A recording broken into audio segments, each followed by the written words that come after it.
Hey guys, so this episode, we'll still go ahead and be grading some things. But this one's more just gonna be me kind of ranting on sort of a little encounter that I had and what to do. One of the things that I had been doing, I had made a couple episodes. I wish I would have really had screen recorded or screenshot a lot of the conversations I had when I was buying binders in a massive scale, or at least in a rapid fashion.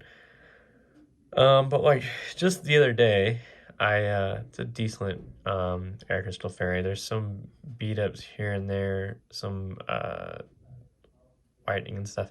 I won't talk too much about the condition of these cards right now. I'll just talk about like again what to do in this situation, right? So um I show up to this person's place. I like to show up to their meetup location if possible, because then I don't feel so guilty if a deal goes sour. And the person had a binder that had a Shadowless Charizard in it. And of course, I was mainly interested in the Shadowless Charizard. And it was very clear too that they knew the Shadowless Charizard had some worth to it, because they, even said it was a Shadowless Charizard. They knew what they were talking about. And almost the entire value of the binder is a thick binder, but there was like three hollows, and Shadowless Charizard was one of them. And the whole binder was for like, I think, $1,000, something like that. And, I thought it to be a really good deal. And from the one picture I saw the Shadowless Charizard, I'm like, this might be, pretty easily worth it. Let's go take a look. And hold on. I'm going to go ahead and CGC this table. And so I'm like, this binder might be worth it just on the Charizard alone. And really that's how I like to buy cards. Especially if I'm buying a binder specifically. And I'm like, I'll get to see this in person, so this will be too easy. Let's go see it in person. And I go see it in person. A little bit of a drive, not really a huge deal. I like driving anyways. And I get there, super excited, open the binder, very first page. There's the Shadowless Charizard, and we go to pull it out, and I get it out of the binder, and I get it out of the penny sleeve. And right on the front, I'm seeing more moderate damage than I was hoping for. And I was like, dang. I flip over to the back, and there is just like, there's a really thick crease on that sucker. And I'm like, damn, man, this thing's hardly like a PSA 2. And, at this point, I'm kind of like, man, I don't really want to, I don't want to buy this binder. I really was only in it for the Charizard, and to see the Charizard, the condition it was in, was rough. And I'm like, hey, yeah, I was honest with him. I was like, oh wow, this vending card is really nice. Lots of gloss on it. Sadly though, it is beat up. But I'm like, yeah. I was really interested in the Shadowless Charizard, and he is more beat up than I thought he was. Do you think maybe? I don't think I can do this deal. I'm sorry. And I gotta head out. And before I head out, he's like, "Well, I have another binder if you'd like to see it." And he's like, "It's got a lot more cards in it. Really nice, like super well kept. I've had it forever." Um, he's like, "Do you want to see it?" And, I was already there, and I'm like, "Well, I got this guy the idea of selling. Um, he just failed to sell this first binder. Maybe he'll go lower on the other binder." Oh yeah, sure, go ahead. I'll wait. And he goes and gets it, like 10-second wait. And he opens it up, and it's filled with WotC cards, and they're all in super fantastic condition. I want to say like 70% of these WotC cards was first edition, and a good amount of those were holographic too. And you know, and I'm like, oh yeah, hey, this is pretty good, pretty good. I'm also thinking, I'm like, I wonder what this guy's price point is, um, because he uh, he wanted a lot for his one binder that really wasn't worth much, and that was basically contingent on the Charizard. So I'm like, well, let's see what he wants for this binder. And this binder, he didn't give me a direct price, but he kind of hinted at nearly $3,000. And I was like, well, I didn't bring $3,000 with me, guys. I never do, by the way. I pay with PayPal. I don't suggest you go running around house to house, Facebook Marketplace with $20,000 cash in your pocket. But I'm like, well, I uh I don't have like $3,000 on me. It's a nice collection. Uh, and also in my head, I'm like, this would be $3,000 at the very tippy top for unrated cards, and a lot of them were in good condition, but the issue was, um, there was definitely still some issues with some of them. And I also, since I only meant to come see only the one binder, I didn't go through the binder super thoroughly. Um, and also, I didn't really have intentions of buying it unless it was going to be a really good price. And, you know, this person was hinting at $3,000. And with them hinting at it, and them constantly saying, like, oh, yeah, no, I've just had this for like 20 plus years. You know, it's hard to sell my childhood. I already knew this was going to be a hard deal for me.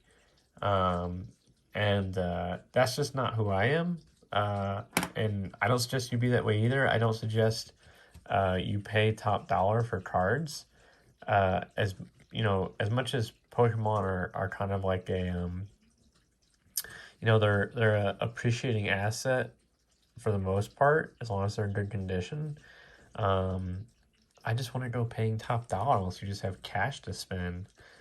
And you know, the reasons for that is there's no need. There's plenty of people selling collections that are in pretty good shape for not top dollar, especially now, right now, because uh, the values of non-graded cards and graded cards are dropping like a rock right now. We'll eventually hit rock bottom if we haven't already, and we'll see another slow uprising again. Because there is a limited number of cards, and you know, they have that collectability more so than ever. Uh, but I was kind of like, no, I gotta. Oh man, the corner's stuck on this one. I was like, no, I can't do it, man. I'm sorry. Luckily, it wasn't like any crazy and that's why I like to go to their meetup location so I don't get hassled too much over wasting their time or whatever. And the guy was cool about it. And speaking on that though, I have had people to where I show up and they want to tell me I'm wasting their time, um, when in reality, in my opinion, you're wasting my time because you failed to do proper pictures or whatever. And some of them think they're just going to be able to pressure you into buying their cards at an extra high price. Like you might meet someone and they'll say they're in like a difficult situation. They try and give you a sob story. Oh, this sucks, man. There's a gigantic, I don't even know what sort of mark that is. It's like, let me take a look at that. Maybe it's like some glue or something. I mean, yeah, granted, this glacier wasn't in fantastic condition, but that's also rough to see that there's. That must be a glue, because like the back is. Eh. This might be a giveaway card later. This hasn't been a great stack to go through, guys. Oh, actually, on Glaceon, what I don't understand that Pokemon went out of their way to do, you know, so Eevee, you know, originally evolved into just Flareon, Vaporeon, and Jolteon. You know, Vaporeon covers the water element, And Pokemon has several Pokemon that are specifically an ice element. Yet, they still have not introduced the ice elemental to the card game. That's really strange, Pokemon. I'm not quite certain why you make a specific elemental Pokemon, but you don't make that element for the game. Very weird. I'm just gonna write super low CGC. It's my reminder to take other looks at it. Not really many PSA cards in this stack. I think maybe one. No BGS cards. And so, don't feel pressured to buy people's stuff if you don't want to. And don't let them pressure you. I mean, I've had it a few times, as I said. People are like, "You're just gonna waste my time, man." Like, no, man. Like, I drove over here, dog. You decided to change the price. You more than likely probably did have the cards you showed me, but you swapped it out. I used to get that a lot, right?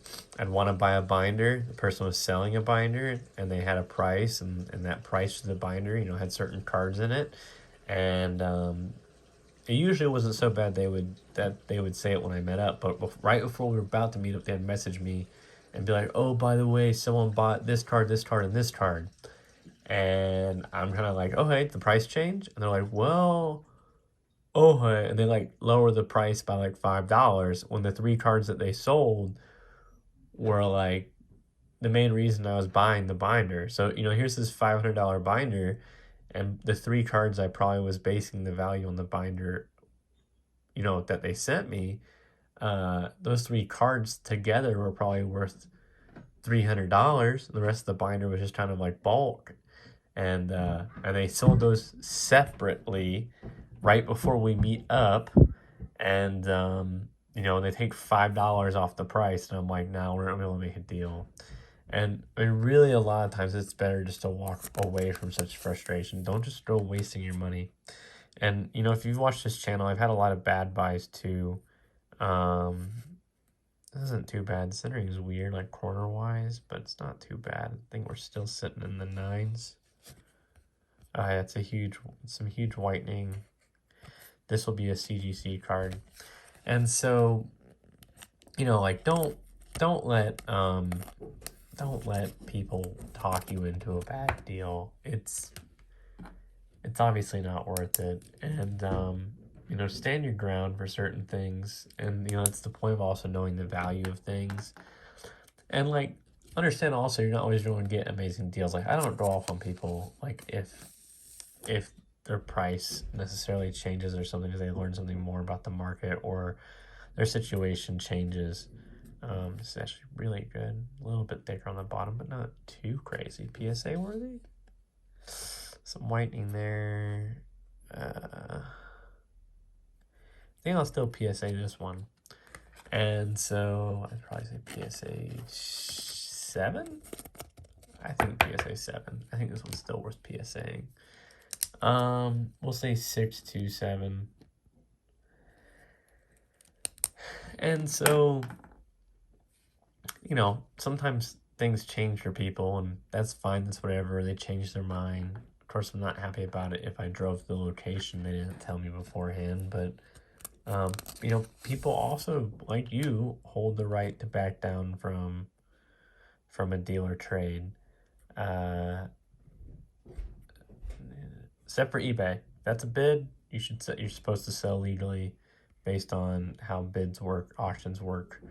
But that's why I like using Facebook Marketplace for some things that I'm kind of about selling, because as long as I don't have the buy now button, no one's committing any money. I'm just having a conversation with people, and I can choose to just be like, that item's sold even though it didn't actually sell, and I'll just take it back with me and won't really waste that person's time besides the little digital conversation. It's definitely thicker left to right, but this is still like PSA 8 worthy.